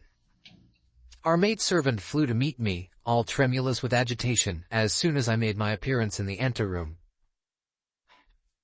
I immediately divined, from the expression of her face, that something unpleasant had occurred in our house during my absence, and in fact I learned that half an hour before a frightful shriek had rung out from my mother's bedroom. When the maid rushed in, she found her on the floor in a swoon which lasted for several minutes. My mother had recovered consciousness at last, but had been obliged to go to bed, and wore a strange, frightened aspect. She had not uttered a word. She had not replied to questions. She had done nothing but glance around her and tremble. The servant had sent the gardener for a doctor. The doctor had come and had prescribed a soothing potions, but my mother had refused to say anything to him either. The gardener asserted that a few moments after the shriek had rung out from my mother's room, he had seen a strange man run hastily across the flower pots of the garden to the street gate. We lived in a one-story house whose windows looked out upon a fairly large garden. The gardener had not been able to get a good look at the man's face, but the latter was gaunt, and wore a straw hat and a long-skirted coat. The Baron's costume immediately flashed into my head. The gardener had been unable to overtake him. Moreover, he had been summoned without delay to the house and dispatched for the doctor. I went to my mother's room. She was lying in bed, whiter than the pillow on which her head rested. At sight of me, she smiled faintly and put out her hand to me. I sat down by her side and began to question her. At first she persistently parried my questions, but at last she confessed that she had seen something which had frightened her greatly. "Did someone enter here?" I asked. "No," she answered hastily. "No one entered, but it seemed to me, I thought I saw a vision." She ceased speaking and covered her eyes with her hand. I was on the point of communicating to her what I had heard from the gardener, and my meeting with the Baron also, by the way, but, for some reason or other, the words died on my lips. Nevertheless, I did bring myself to remark to my mother that visions do not manifest themselves in the daylight. "Stop," she whispered. "Please stop. Do not torture me now. Some day thou shalt know." Again she relapsed into silence.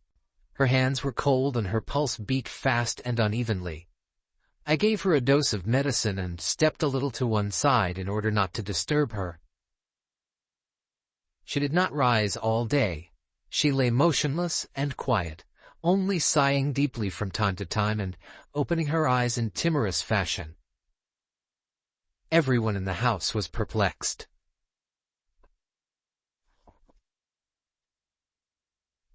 8. Toward night, a slight fever made its appearance, and my mother sent me away. I did not go to my own chamber, however, but lay down in the adjoining room on the divan. Every quarter of an hour I rose, approached the door on tiptoe, and listened. Everything remained silent. But my mother hardly slept at all that night. When I went into her room early in the morning, her face appeared to me to be swollen, and her eyes were shining with an unnatural brilliance. In the course of the day she became a little easier, but toward evening the fever increased again. Up to that time she had maintained an obstinate silence, but now she suddenly began to talk in a hurried, spasmodic voice. She was not delirious, there was sense in her words, but there was no coherency in them. Not long before midnight, she raised herself up in bed with a convulsive movement. I was sitting beside her, and with the same hurried voice she began to narrate to me, continually drinking water in gulps from a glass, feebly flourishing her hands and not once looking at me the while. At times she paused, exerted an effort over herself, and went on again. All this was strange, as though she were doing it in her sleep, as though she herself were not present, but as though some other person were speaking with her lips, or making her speak. 9. "Listen to what I have to tell thee," she began. "Thou art no longer a young boy. Thou must know all. I had a good friend. She married a man whom she loved with all her heart, and she was happy with her husband. But during the first year of their married life they both went to the capital to spend a few weeks and enjoy themselves. They stopped at a good hotel and went out a great deal to theaters and assemblies. My friend was very far from homely. Everyone noticed her. All the young men paid court to her, but among them was one in particular, an officer. He followed her unremittingly, and wherever she went she beheld his black, wicked eyes. He did not make her acquaintance and did not speak to her even once. He merely kept staring at her in a very strange, insolent way. All the pleasures of the capital were poisoned by his presence. She began to urge her husband to depart as speedily as possible, and they had fully made up their minds to the journey. One day her husband went off to the club. Some officers who belonged to the same regiment as this man, had invited him to play cards. For the first time she was left alone. Her husband did not return for a long time. She dismissed her maid and went to bed. And suddenly a great dread came upon her, so that she even turned cold all over and began to tremble. It seemed to her that she heard a faint tapping on the other side of the wall, like the noise a dog makes when scratching, and she began to stare at that wall. In the corner burned a shrine lamp. The chamber was all hung with silken stuff. Suddenly something began to move at that point, rose, opened, and straight out of the wall, all black and long, stepped forth that dreadful man with the wicked eyes. She tried to scream and could not. She was benumbed with fright. He advanced briskly toward her, like a rapacious wild beast, flung something over her head, something stifling, heavy and white. What happened afterward I do not remember. It was like death, like murder. When that terrible fog dispersed at last, my friend recovered her senses, there was no one in the room. Again, and for a long time, she was incapable of crying out, but she did shriek at last. Then again, everything grew confused. Then she beheld by her side her husband, who had been detained at the club until 2 o'clock. His face was distorted beyond recognition. He began to question her, but she said nothing. Then she fell ill. But I remember that when she was left alone in the room, she examined that place in the wall. Under the silken hangings there proved to be a secret door, and her wedding ring had disappeared from her hand. This ring was an unusual shape. Upon it, several tiny golden stars alternated with 7 tiny silver stars. It was an ancient family heirloom. Her husband asked her what had become of her ring. She could make no reply. Her husband thought that she had dropped it somewhere, hunted everywhere for it, but nowhere could he find it. Gloom descended upon him, He decided to return home as speedily as possible, and as soon as the doctor permitted it, they quitted the capital. But imagine, on the very day of their departure, they suddenly encountered, on the street, a litter. In that litter lay a man who had just been killed, with a cleft skull, and just imagine that man was that same dreadful nocturnal visitor with the wicked eyes. He had been killed over a game of cards. Then my friend went away to the country and became a mother for the first time, and lived several years with her husband. He never learned anything about that matter, and what could she say? She herself knew nothing. But her former happiness had vanished. Darkness had invaded their life, and that darkness was never dispelled. They had no other children either before or after. But that son... My mother began to tremble all over and covered her face with her hands. "But tell me now," she went on with redoubled force, "whether my friend was in any way to blame. With what could she reproach herself? She was punished, but had not she the right to declare in the presence of God himself that the punishment which overtook her was unjust? Then why can the past present itself to her, after the lapse of so many years, in so frightful an aspect, as though she were a sinner tortured by the gnawings of conscience? Macbeth slew Banquo, so it is not to be wondered at that he should have visions, but my mother's speech became so entangled and confused that I ceased to understand her. I no longer had any doubt that she was raving in delirium. 10. Anyone can easily understand what a shattering effect my mother's narration produced upon me. I had divined at her very first word that she was speaking of herself, and not of any acquaintance of hers. Her slip of the tongue only confirmed me in my surmise. So it really was my father whom I had sought out in my dream, whom I had beheld when wide awake. He had not been killed, as my mother had supposed, but merely wounded, and he had come to her, and had fled, affrighted by her fright. Everything suddenly became clear to me, the feeling of involuntary repugnance for me which sometimes awoke in my mother, and her constant sadness, and our isolated life. I remember that my head reeled, and I clutched at it with both hands as though desirous of holding it firmly in its place. But one thought had become riveted in it like a nail. I made up my mind, without fail, at any cost, to find that man again. Why? With what object? I did not account to myself for that, but to find him, that had become for me a question of life or death. On the following morning my mother regained her composure at last. The fever passed off. She fell asleep. Committing her to the care of our landlord and landlady and the servants, I set out on my quest. 11. First of all, as a matter of course, I betook myself to the coffee-house where I had met the Baron.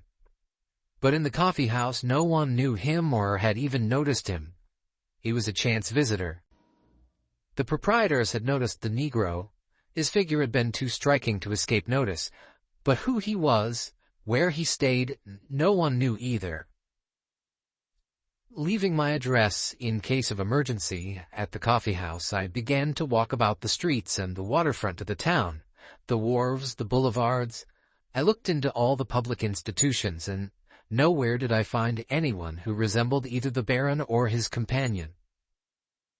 As I had not caught the Baron's name, I was deprived of the possibility of appealing to the police, but I privately gave 2 or 3 guardians of public order to understand.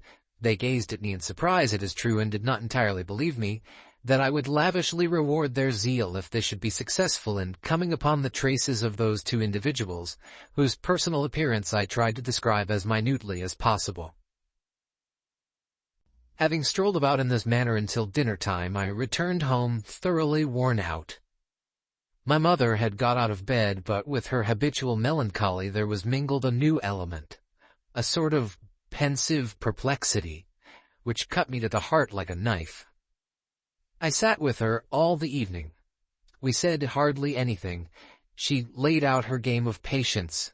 I silently looked at her cards. She did not refer by a single word to her story or to what had happened the day before. It was as though we had both entered into a compact not to touch upon those strange and terrifying occurrences. She appeared to be vexed with herself and ashamed of what had involuntarily burst from her, but perhaps she did not remember very clearly what she had said in her semi-fevered delirium, and hoped that I would spare her. And, in fact, I did spare her, and she was conscious of it, as on the preceding day she avoided meeting my eyes. A frightful storm had suddenly sprung up out of doors. The wind howled and tore in wild gusts. The window panes rattled and quivered. Despairing shrieks and groans were borne through the air as though something on high had broken loose and were flying with mad weeping over the shaking houses. Just before dawn I lost myself in a doze, when suddenly it seemed to me as though someone had entered my room and called me, had uttered my name, not in a loud but in a decided voice. I raised my head and saw no one, but, strange to relate, I not only was not frightened, I was delighted. There suddenly arose within me the conviction that now I should, without fail, attain my end. I hastily dressed myself and left the house. 12. The storm had subsided, but its last flutterings could still be felt. It was early. There were no people in the streets. In many places, fragments of chimneys, tiles, boards of fences which had been rent asunder, the broken boughs of trees, lay strewn upon the ground. What happened at sea last night I involuntarily thought at the sight of the traces left behind by the storm. I started to go to the port, but my feet bore me in another direction, as though in obedience to an irresistible attraction. Before 10 minutes had passed, I found myself in a quarter of the town which I had never yet visited.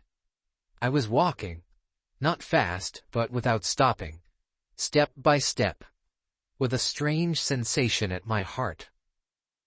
I was expecting something remarkable, impossible, and at the same time I was convinced that that impossible thing would come to pass. 13. And lo, it came to pass, that remarkable, that unexpected thing. 20 paces in front of me I suddenly beheld that same Negro who had spoken to the Baron in my presence at the coffee-house.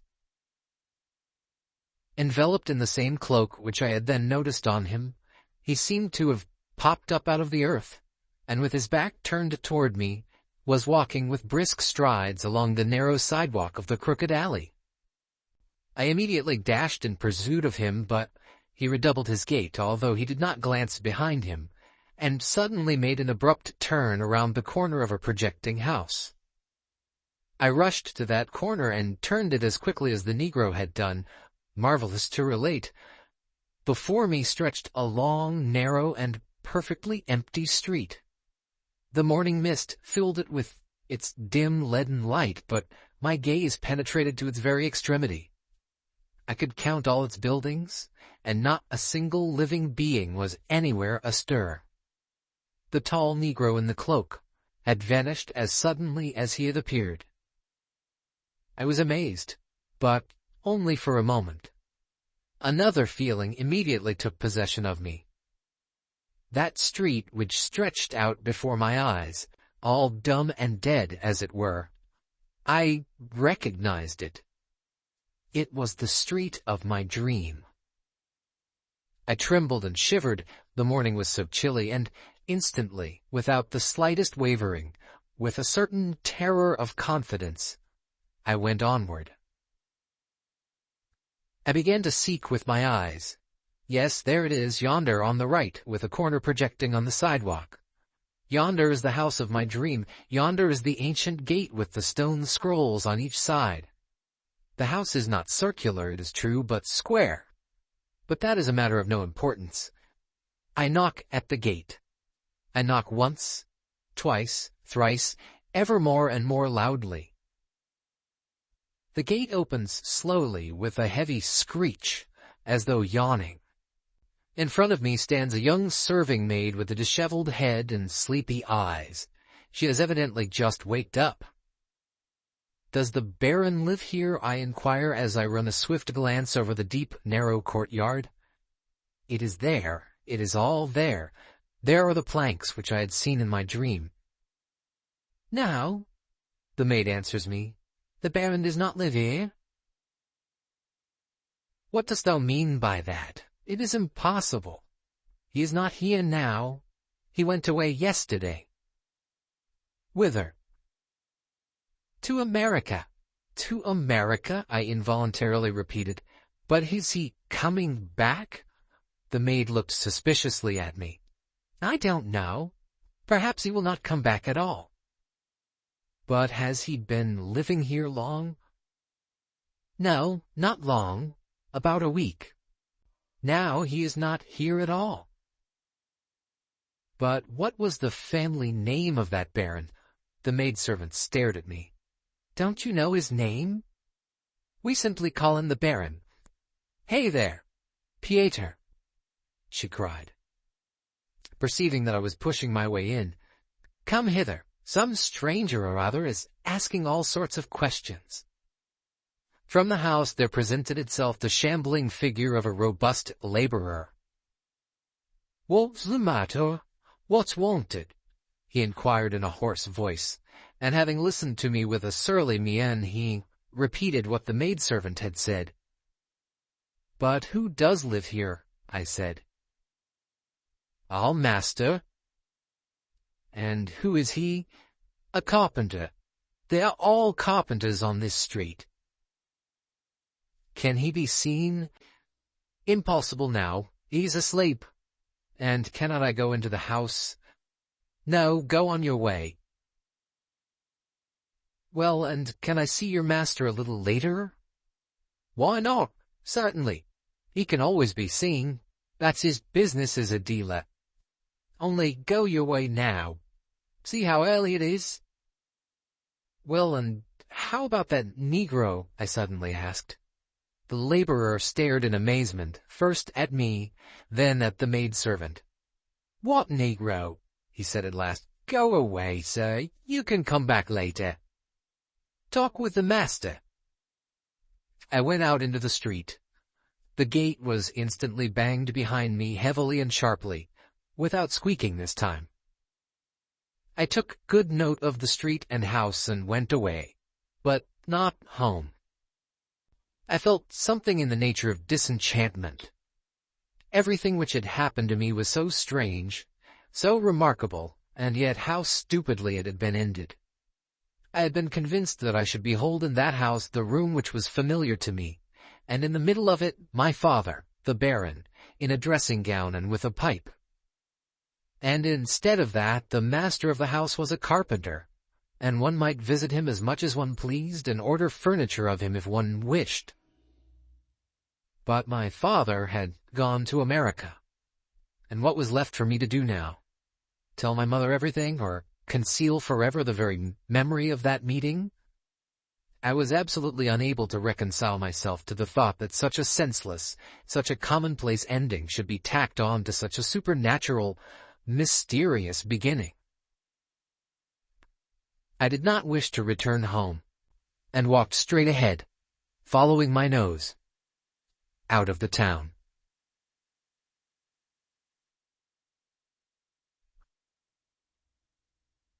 "14. I walked along with drooping head, without a thought, almost without sensation, but wholly engrossed in myself. A measured, dull and angry roar drew me out of my torpor. I raised my head. It was the sea, roaring and booming 50 paces from me. Greatly agitated by the nocturnal storm, the sea was a mass of white caps to the very horizon, and steep crests of long breakers were rolling in regularly and breaking on the flat shore.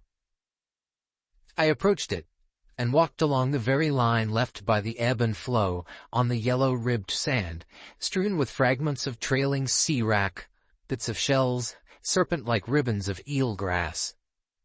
Sharp-winged gulls with pitiful cry, borne on the wind from the distant aerial depths, soared white as snow against the grey, cloudy sky, swooped down abruptly, and as though skipping from wave to wave departed again, and vanished like silvery flecks in the strips of swirling foam. Some of them, I noticed, circled persistently around a large, isolated boulder which rose aloft in the midst of the monotonous expanse of sandy shores.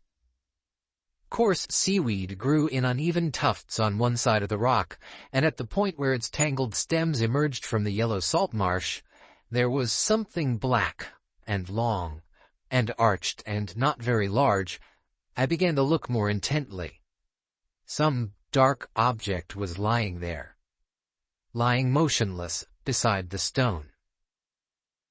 That object became constantly clearer and more distinct the nearer I approached. It was only 30 paces from the rock now. Why, that was the outline of a human body. It was a corpse. It was a drowned man cast up by the sea. I went clear up to the rock. It was the corpse of the Baron, my father. I stopped short, as though rooted to the spot. Then only did I understand that ever since daybreak I had been guided by some unknown forces, that I was in their power, and for the space of several minutes there was nothing in my soul save the ceaseless crashing of the sea, and a dumb terror in the presence of the fate which held me in its grip. 15. He was lying on his back, bent a little to one side, with his left arm thrown above his head. The right was turned under his bent body. The sticky slime had sucked in the tips of his feet, shod in tall sailor's boots. The short blue pea-jacket, all impregnated with sea salt, had not unbuttoned. A red scarf encircled his neck in a hard knot. The swarthy face, turned skyward, seemed to be laughing. From beneath the upturned upper lip small close-set teeth were visible. The dim pupils of the half-closed eyes were hardly to be distinguished from the darkened whites. Covered with bubbles of foam, the dirt-encrusted hair spread out over the ground and laid bare the smooth forehead with the purplish line of the scar. The narrow nose rose up like a sharp white streak between the sunken cheeks. The storm of the past night had done its work. He had not beheld America. The man who had insulted my mother, who had marred her life, my father, yes, my father, I could cherish no doubt as to that, lay stretched out helpless in the mud at my feet. I experienced a sense of satisfied vengeance, and compassion, and repulsion, and terror most of all, of twofold terror, terror of what I had seen, and of what had come to pass. That evil, that criminal element of which I have already spoken, those incomprehensible spasms rose up within me, stifled me. Aha, I thought to myself, so that is why I am what I am. That is where blood tells. I stood beside the corpse and gazed and waited to see whether those dead pupils would not stir, whether those benumbed lips would not quiver. No, everything was motionless. The very seaweed, among which the surf had cast him, seemed to have congealed. Even the gulls had flown away. There was not a fragment anywhere, not a plank or any broken rigging. There was emptiness everywhere. Only he, and I, and the foaming sea in the distance. I cast a glance behind me. The same emptiness was there. A chain of hillocks on the horizon. That was all. I dreaded to leave that unfortunate man in that loneliness, in the ooze of the shore, to be devoured by fishes and birds. An inward voice told me that I ought to hunt up some men and call them thither, if not to aid, that was out of the question, at least for the purpose of laying him out, of burying him beneath an inhabited roof. But indescribable terror suddenly took possession of me. It seemed to me as though that dead man knew that I had come thither, that he himself had arranged that last meeting. It even seemed as though I could hear that dull, familiar muttering. I ran off to one side, looked behind me once more. Something shining caught my eye. It brought me to a standstill. It was a golden hoop on the outstretched hand of the corpse. I recognized my mother's wedding ring. I remember how I forced myself to return, to go close, to bend down. I remember the sticky touch of the cold fingers. I remember how I panted and puckered up my eyes and gnashed my teeth as I tugged persistently at the ring. At last I got it off, and I fled away in headlong flight, and something darted after me, and overtook me, and caught me. 16. Everything which I had gone through and endured was, probably, written on my face when I returned home. My mother suddenly rose upright as soon as I entered her room, and gazed at me with such insistent inquiry that, after having unsuccessfully attempted to explain myself, I ended by silently handing her the ring. She turned frightfully pale. Her eyes opened unusually wide and turned dim like his. She uttered a faint cry, seized the ring, reeled, fell upon my breast, and fairly swooned there, with her head thrown back, and devouring me with those wide, mad eyes. I encircled her waist with both arms, and standing still on one spot, never stirring, I slowly narrated everything, without the slightest reservation, to her, in a quiet voice. My dream, and the meeting, and everything. She heard me out to the end, only her breast heaved more and more strongly, and her eyes suddenly grew more animated, and drooped. Then she put the ring on her fourth finger, and, retreating a little, began to get out a mantilla and a hat. I asked where she was going. She raised a surprised glance to me and tried to answer, but her voice failed her. She shuddered several times, rubbed her hands as though endeavoring to warm herself, and at last she said, "Let us go at once, thither." "Whither, mother dear?" "Where he is lying. I want to see, I want to know. I shall identify." I tried to persuade her not to go, but she was almost in hysterics. I understood that it was impossible to oppose her desire, and we set out. 17. And lo, again I am walking over the sand of the dunes, but I am no longer alone. I am walking arm in arm with my mother. The sea has retreated, has gone still further away. It is quieting down, but even its diminished roar is menacing and ominous. Here, at last, the solitary rock has shown itself ahead of us, and there is the seaweed. I look intently. I strive to distinguish that rounded object lying on the ground, but I see nothing. We approach closer. I involuntarily retard my steps. But where is that black, motionless thing? Only the stalks of the seaweed stand out darkly against the sand, which is already dry. We go to the very rock. The corpse is nowhere to be seen, and only on the spot where it had lain there still remains a depression, and one can make out where the arms and legs lay. Round about the seaweed seems tousled, and the traces of one man's footsteps are discernible. They go across the down, then disappear on reaching the flinty ridge. My mother and I exchange glances, and are ourselves frightened at what we read on our own faces. Can he have got up of himself and gone away? "But surely thou didst behold him dead?" she asks in a whisper. I can only nod my head. 3 hours have not elapsed since I stumbled upon the Baron's body. Someone had discovered it and carried it away. I must find out who had done it and what had become of him. But first of all, I must attend to my mother. 18. While she wins on her way to the fatal spot, she was in a fever. But she controlled herself. The disappearance of the corpse had startled her as the crowning misfortune. She was stupefied. I feared for her reason. With great difficulty, I got her home. I put her to bed again. Again I called the doctor for her, but as soon as my mother partly recovered her senses, she at once demanded that I should instantly set out in search of that man.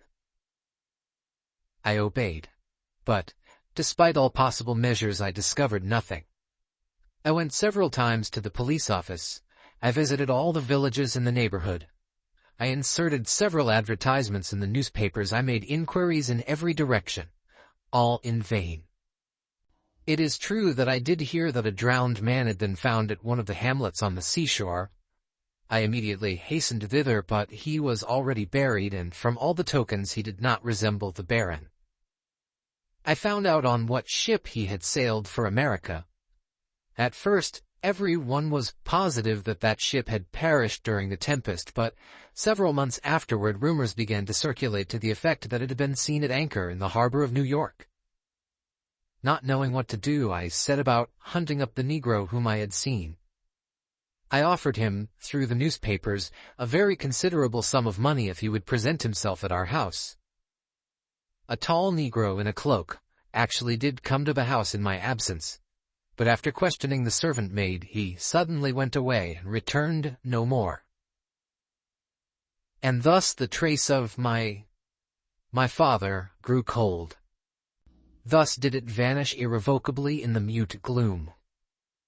My mother and I never spoke of him. Only one day I remember that she expressed surprise at my never having alluded before to my strange dream, and then she added, "Of course, it really—" and did not finish her sentence. My mother was ill for a long time, and after her convalescence our former relations were not re-established. She felt awkward in my presence until the day of her death. Precisely that. Awkward. And there was no way of helping her in her grief. Everything becomes smoothed down. The memories of the most tragic family events gradually lose their force and venom. But if a feeling of awkwardness has been set up between two closely connected persons, it is impossible to extirpate it. I have never again had that dream which had been wont so to disturb me. I no longer search for my father, but it has sometimes seemed to me, and it seems so to me to this day, that in my sleep I hear distant shrieks, unintermittent, melancholy plaints. They resound somewhere behind a lofty wall, across which it is impossible to clamber.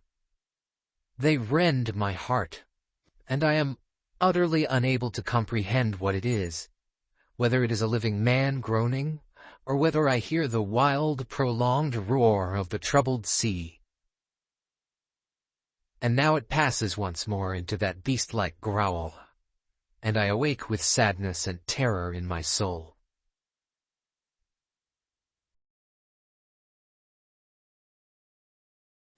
A Haunted House by Virginia Woolf. Whatever hour you woke, there was a door shutting. From room to room they went, hand in hand, lifting here, opening there, making sure. A ghostly couple. "Here we left it," she said, and he added, "Oh, but here too. It's upstairs," she murmured. "And in the garden," he whispered. "Quietly," they said, "or we shall wake them."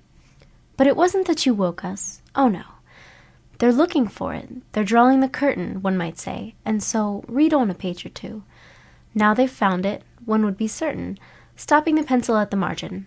And then, tired of reading, one might rise and see for oneself the house all empty, the doors standing open, only the wood pigeons bubbling with content, the hum of the threshing machine sounding from the farm.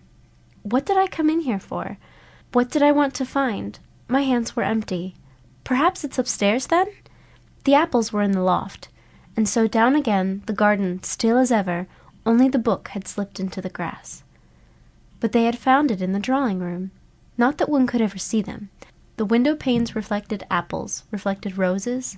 All the leaves were green in the grass. They moved in the drawing-room. The apple only turned its yellow side.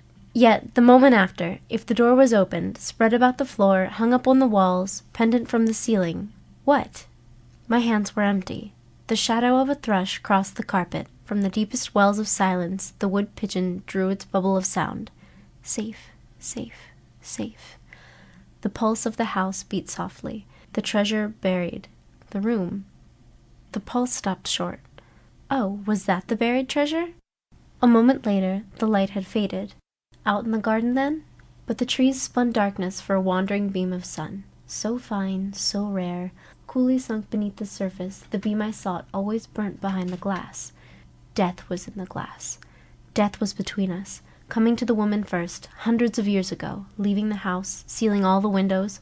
The rooms were darkened. He left it, left her, went north, went east, saw the stars turned in the southern sky, sought the house, and found it dropped beneath the downs. Safe, safe, safe.